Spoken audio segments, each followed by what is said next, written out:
India and Sri Lanka have agreed to build a land link and a petroleum pipeline between them. Will these projects between the two countries restrict the Chinese influence in the region? Let's find out. Almost a year after he took the top job, the Sri Lankan President Ranil Wickremesinghe was in India last week on a two-day visit. The visit comes in the backdrop of Lanka's deep economic crisis that spiraled out of control in 2022 when Delhi stepped in with a $4 billion aid package to help the island nation tide over shortages of food, fuel and essential supplies. The onset of the crisis giving India a rare opportunity to reassert itself as a net security provider in the Indian Ocean region against China's overarching influence. The two sides discussed the strengthening of maritime, air, energy, trade and tourism relationships. The visit culminated in the signing of 4 agreements. One of them was to make the Sri Lankan port of Trincomalee a regional hub for industry and energy, apart from also developing the ports of Colombo and Kanke-Santhurai.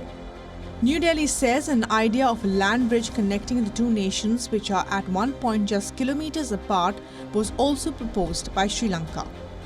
In a strategic document, the neighbours said establishing land connectivity across the Park Strait. And connectivity really takes place when you are connected through land, so ordinary people could drive from this end to the other end, and it becomes a larger region where economic cooperation, social cooperation, educational cooperation, people-to-people contact become a reality. It's going to push a lot of trade and tourism towards the northern and especially in the north-central provinces, which are not very developed economically. So that's going to be one of the bigger benefits, spreading of wealth around Sri Lanka.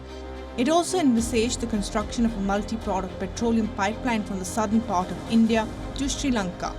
There was also a focus on the resumption of passenger ferry services between the two countries. On the bilateral trade front, operationalization of the UPI-based digital payments was agreed upon, and to conduct the joint exploration and production of hydrocarbons in Sri Lanka's offshore basins, as well as the development of the Trincomalee tank farms as an economic hub. Indian currency will also be given an opportunity to use it as a legal tender, and UPI will allow them to come in Sri Lanka and just use like they use in India. The second one, of course, the ferry. We have identified 2 points in Sri Lanka and 2 points in India, so that it takes shape and form in foreseeable future, and very soon, I think. And thirdly, His Excellency Prime Minister Narendra Modi very clearly stated that he would like to see more cruise tourism take place and connecting Sri Lankan and Indian ports in various regions. So these are the forms and shapes we are looking at connecting people. So we hope these will again help to really tap the real potential of tourism.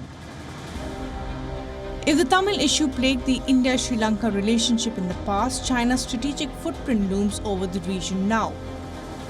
But New Delhi has framed a clear policy of neighbourhood first under its Sagar framework for neighbours in the Indian Ocean region. India became the first country to assure the IMF about Lanka's debt restructuring and even co-chaired a creditors' meet to negotiate the details of the debt treatment. This in sharp contrast to China's complicity in the island nation's economic crisis through unsustainable lending and infrastructure projects. As far as foreign policy goes, I think we need to have an India first policy. It's because India is always going to be close to us geographically, and also we share cultural and historical ties. India has a lot in stake when it comes to Sri Lanka, and India cannot afford to lose influence in Sri Lanka. I think China understands this. So China would mostly be looking into economical ties, but I think with India we have even the Sri Lankan government will focus more on political and economic ties.